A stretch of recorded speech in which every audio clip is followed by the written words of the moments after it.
को हम बंदों से है कितनी मोहब्बतें देखिए, अपनी गफलत देखिए, उसकी इनायतें देखिए।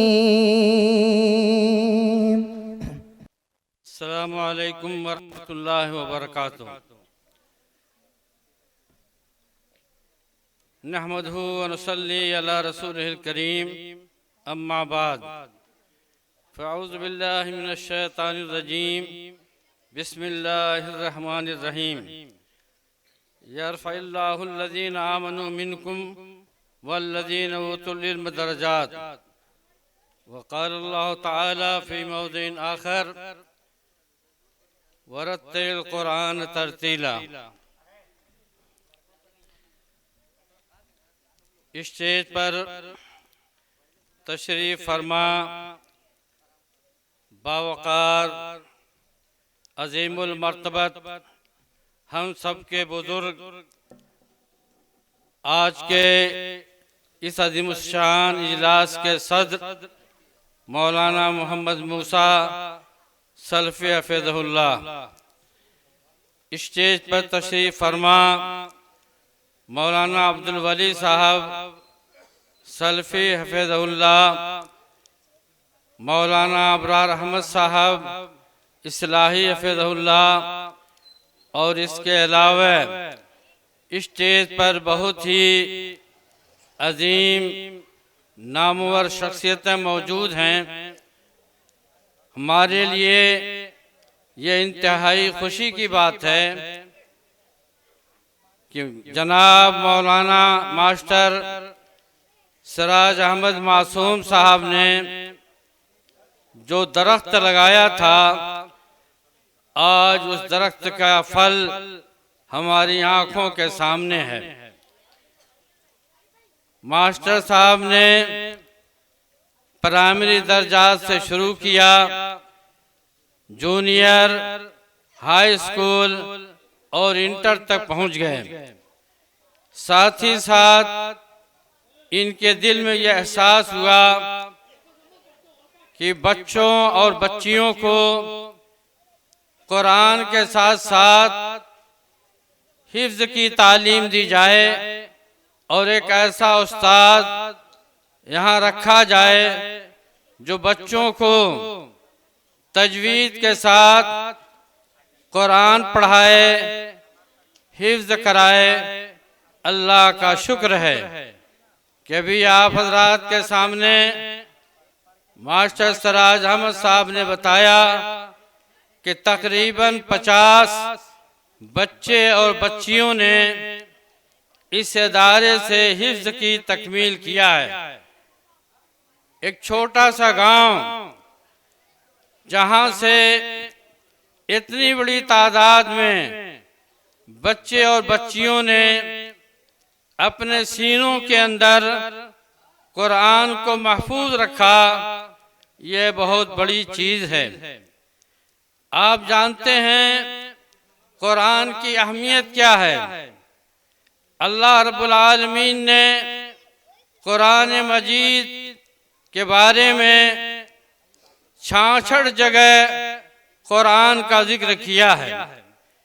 और यही नहीं बल्कि जहां अल्लाह रब्बुल आलमीन ने इल्म का तज़किरा किया है, वहाँ बताया कि यरफ़इल्लाहु अल्लज़ीना आमनू मिनकुम वल्लज़ीना ऊतुल इल्म दरजात।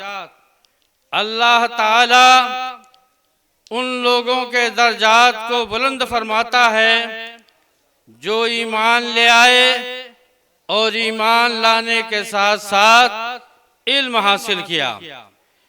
दुनिया के अंदर बेशुमार उलूम व फ़नून पाए जाते हैं, लेकिन जो मकाम, जो शरफ, जो इज्जत कुरान को मिली वो आज तक किसी को नहीं मिली।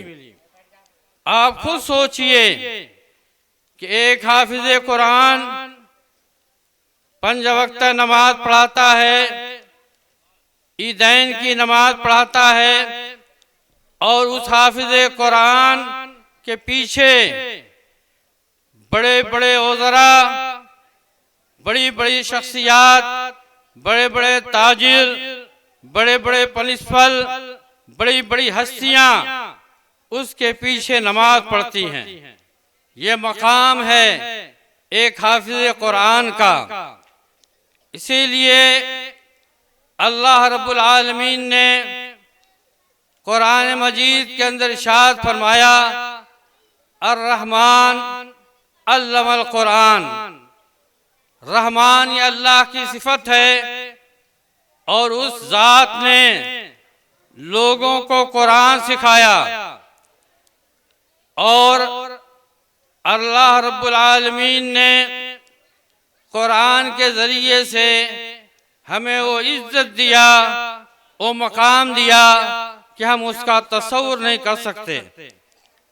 हमारे नबी मुहम्मदुर रसूलुल्लाह सल्लल्लाहु अलैहि वसल्लम पर कुरान मुक़द्दस का नुज़ूल हुआ।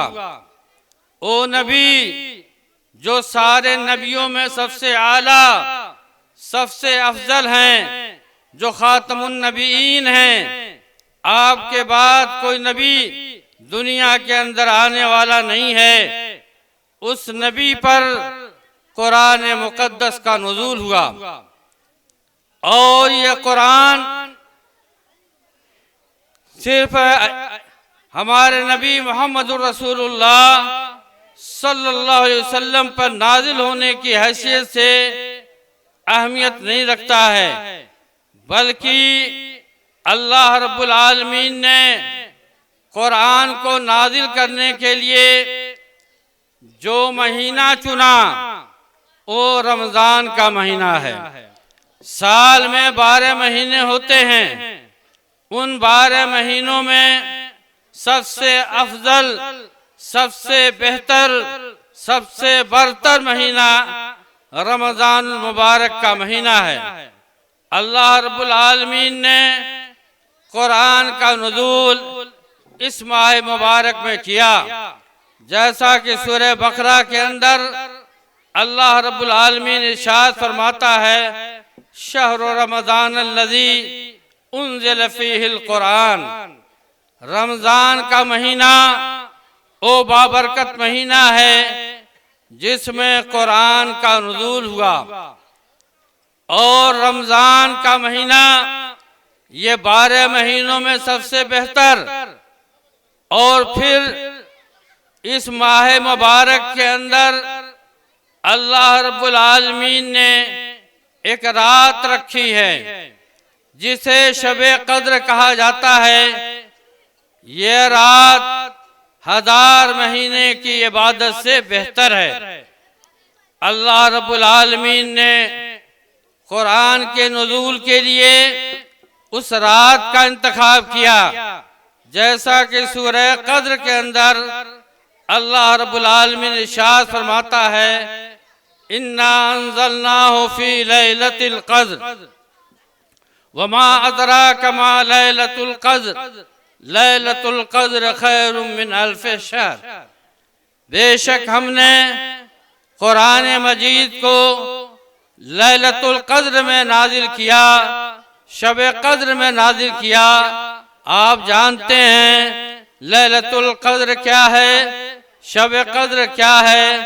लैलतुल क़द्र 1000 महीनों की इबादत से बेहतर है।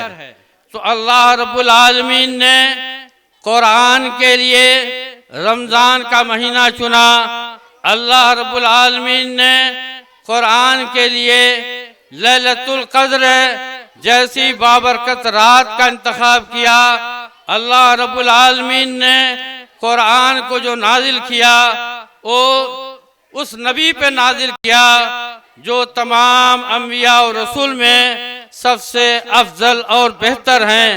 हमारे नबी का मकाम क्या है, हमारे नबी का मर्तबा क्या है कि अल्लाह रब्बुल आलमीन ने अपने प्यारे महबूब मुहम्मदुर रसूलुल्लाह सल्लल्लाहु अलैहि वसल्लम को मेराज में बुलाया। सुबहानल्लज़ी असरा बिअब्दिही लैलन मिनल मस्जिदिल हराम। कुरान मजीद के अंदर अल्लाह रब्बुल आलमीन ने इसरा का जिक्र किया है। इसरा के माने होते हैं रात में चलना। अल्लाह रब्बुल आलमीन ने अपने प्यारे महबूब मोहम्मदुर रसूलुल्लाह सल्लल्लाहु अलैहि वसल्लम को रातों रात मक्के से लेकर के बैतुल मक़दिस तक गए और उसके बाद फिर अल्लाह रब्बुल आलमीन ने बैतुल मक़दिस से उनको आसमान पे बुलाया और नमाज जैसी अहम तोहफा आपको अता किया गया। बहरहाल वक्त नहीं कि उसके बारे में कुछ कहा जाए, बस इतना ही काफी है कि हमारे नबी का मकाम यह है कि आपको रातों रात मक्के से बैतुल मक़दिस तक बुलाया गया और रातों रात आपको आसमान पे बुलाया गया। जहन्नत व जहन्नम का नजारा कराया गया। आपको नमाज जैसी अहम इबादत बतौर तोहफे में अता की गई। उस नबी पर कुरान का नुज़ूल हुआ है। कुरान का मकाम क्या है? कुरान पढ़ने और पढ़ाने का मकाम क्या है? हदीसों का आप मुताला करें तो आपको मालूम होगा कि अल्लाह के नबी मोहम्मदुर रसूलुल्लाह सल्लल्लाहु अलैहि वसल्लम ने इरशाद फरमाया, खैरुकुम मन तअल्लमल कुरान व अल्लमहु। इस हदीस के अंदर अल्लाह के नबी इरशाद फरमा रहे हैं, तुम लोगों में सबसे बेहतर इंसान वो है जो कुरान को पढ़ाए और जो कुरान को पढ़े। यानी इसमें दोनों बातों का जिक्र किया गया है। कुरान पढ़ाने वाला भी बेहतर, कुरान पढ़ने वाला भी बेहतर।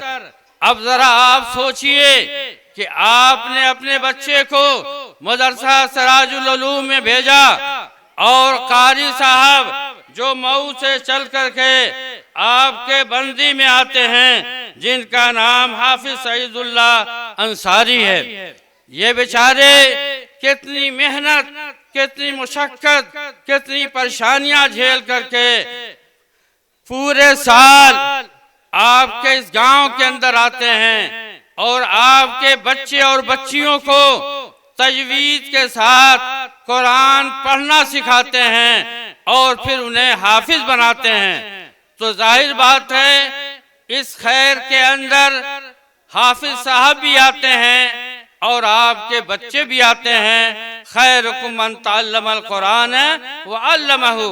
तुम में बेहतरीन इंसान वो है जो कुरान को सीखे और जो कुरान को सिखाए। यानी हाफिज साहब सिखाने वाले ये तमाम इंसानों में सबसे बेहतर इंसान हैं। और इसी तरीके से आपने अपने बच्चे को इस मदरसे में भेजा, हाफिज साहब के पास भेजा, इसलिए आपका बच्चा भी तमाम बच्चों में सबसे बेहतर है। एक दूसरी हदीस के अंदर आपने इरशाद फरमाया, इन्न अफज़लकुम मन तअल्लमल कुरान व अल्लमहु। तुम में सबसे अफजल इंसान वो है जो कुरान सीखे और जो कुरान सिखाए। एक तीसरी हदीस के अंदर फरमाया गया, खैरुकुम मन तअल्लमल कुरान। तुम में बेहतर इंसान वो है जो कुरान का इल्म हासिल करे। जाहिर बात है कुरान का इल्म हासिल करना, फिर उसे सीखना और सिखाना, उसे पढ़ना और पढ़ाना, ये दोनों जो है बड़ी अहमियत रखता है। ये हाफिज साहब भी काबिल मुबारकबाद हैं और यकीनन वो तमाम लोगों में बेहतर हैं जिन्होंने कुरान को अपने सीने में महफूज रखा और साथ ही साथ वो बच्चों को जो है कुरान का हाफिज बना रहे हैं। और साथ ही साथ हमारे वो गार्जियन जिन्होंने अपने बच्चे और बच्चियों को इस इदारे के अंदर भेजा है ताकि वो कारी साहब की मातहती में रह करके कुरान तजवीज के साथ पढ़ना और कुरान को हिफ्ज करना सीख जाएं। और अल्लाह के फजल करम से आपने वो नज़ारा देखा कि 2 बच्चे हाफिज आज हुए और उन्होंने उनके सरों पर हिफ्ज़ की दस्तार बांधी गई, उन्हें सनद दी गई। इसी तरीके से चंद बच्चियां थीं जिन्हें रजा दिया गया और उनको जो है सनद दी गई। और यही नहीं बल्कि अहले बंदी ये भी काबिल मुबारकबाद हैं कि इन बच्चे और बच्चियों का हौसला बढ़ाने के लिए इन्होंने नकद इनामात दिए और इसी के साथ साथ कपड़े भी दिए। और यही नहीं कुरान दिया, जिससे जो हो सका उन्होंने उनकी हौसला अफजाई किया।